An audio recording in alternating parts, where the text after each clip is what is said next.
Assalamualaikum warahmatullahi wabarakatuh. Nama saya Sheila Nurul Fadil Oktaviani, biasa dipanggil Sheila, dari Prodi Kimia, Fakultas Matematika dan Ilmu Pengetahuan, Universitas Negeri Jakarta. Hari ini saya akan menjelaskan tentang fermentasi pada tape ketan putih. Video ini dibuat dalam rangka untuk memenuhi tugas mata kuliah biologi umum yang diampu oleh Ibu Elsa Lisanti. Mari kita simak videonya. Yang pertama adalah latar belakang yang mendasari praktikum fermentasi tape ketan putih.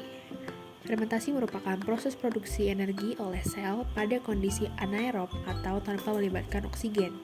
Tahap pertama fermentasi adalah proses pemecahan glukosa atau glikolisis dan menghasilkan asam pirufat. Selanjutnya pirufat akan mengalami reduksi dan menghasilkan produk fermentasi. Tujuan diadakannya praktikum ini adalah yang pertama, mengetahui fermentasi alkohol melalui fermentasi tape ketan. Yang kedua, mengetahui proses pembuatan tape ketan dan cara kerjanya. Yang ketiga, mengetahui tujuan dan manfaat dari proses fermentasi tape ketan. Yang keempat, mengetahui faktor-faktor yang dapat mempengaruhi proses fermentasi tape ketan. Yang kelima, mengetahui proses perubahan tekstur, rasa, aroma, dan kadar air dari tape ketan yang dihasilkan. Selanjutnya adalah teori. Fermentasi tape merupakan fermentasi alkoholik karena dihasilkan alkohol sebagai produk utamanya. Ragi tape digunakan sebagai sumber mikroorganisme yang berperan dalam proses fermentasi tape. Ragi ini terdiri dari campuran berbagai macam mikroorganisme seperti yang disebutkan pada layar.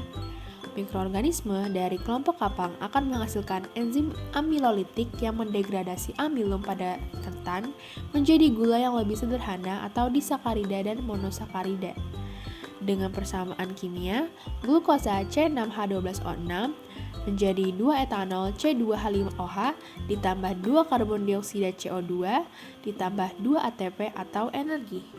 Alat dan bahan yang perlu kita siapkan adalah dandang, kompor, nampan, baskom, centong nasi, wadah tertutup, mangkok kecil dan sendok, setengah liter beras ketan putih, 2 keping ragi, daun pisang, dan air.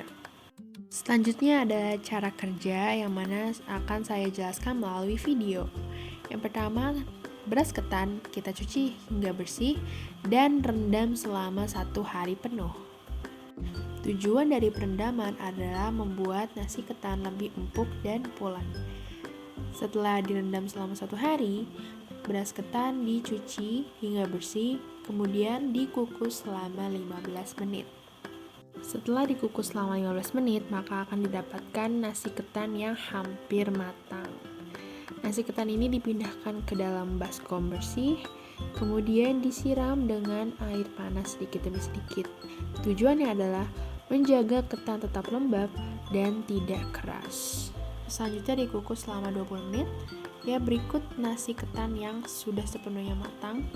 Selanjutnya yaitu kita menghancurkan ragi tape hingga halus.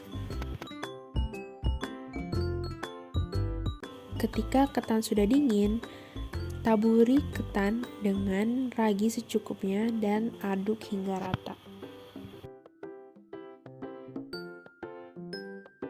Langkah selanjutnya yaitu membungkus nasi ketan yang sudah ditaburi dengan ragi menggunakan daun pisang dan ditempatkan dalam wadah tertutup.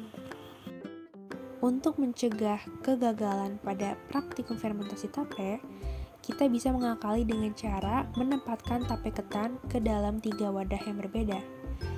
Wadah 1 dicek pada hari pertama, wadah kedua dicek pada hari kedua, dan wadah ketiga dicek pada hari ketiga. Pada hari pertama terlihat bahwa tape ketan masih berbentuk nasi dengan kadar air yang sangat sedikit dan aroma yang tidak begitu menyengat. Pada hari kedua terlihat bahwa ketan sudah semakin melunak dengan kadar air banyak dan aroma yang khas alkohol serta rasa yang sangat asam. Pada hari terakhir atau hari ketiga terlihat jelas bahwa kadar air pada ketan sangat banyak. Teksturnya juga sudah menjadi lembek, rasanya yang sedikit asam manis, dan aromanya pun sudah tidak menyengat. Berikut merupakan tabel hasil pengamatan yang mana terlihat bahwa terdapat perubahan tekstur, aroma, rasa, dan kadar air pada ketan.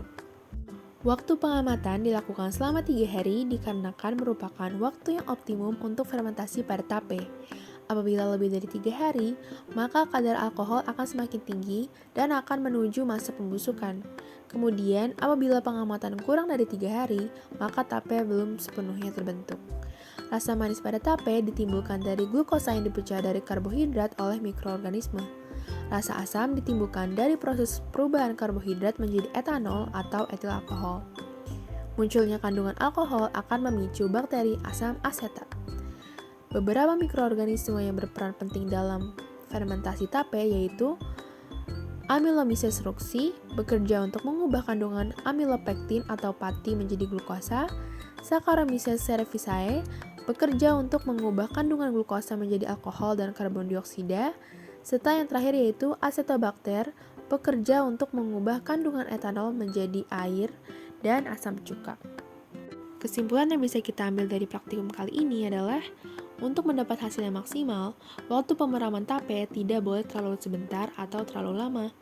Waktu optimumnya yaitu selama 3 hari. Penggunaan ragi juga tidak boleh terlalu banyak karena dapat mengurangi rasa manis pada ketan sebab gula akan diubah menjadi alkohol. Pastikan wadah tertutup rapat agar bakteri anaerob dapat bekerja secara maksimal. Kemudian, faktor-faktor yang dapat mempengaruhi proses fermentasi ketan adalah suhu ruangan, kerapatan wadah, ragi, dan keasaman. Berikut merupakan referensi yang saya gunakan dalam melakukan praktikum fermentasi tape ketan. Sekian yang bisa saya sampaikan, kurang lebihnya mohon maaf. Apabila ada kritik atau saran, bisa langsung disampaikan kepada saya melalui kolom komentar atau melalui media sosial saya. Terima kasih. Wassalamualaikum warahmatullahi wabarakatuh.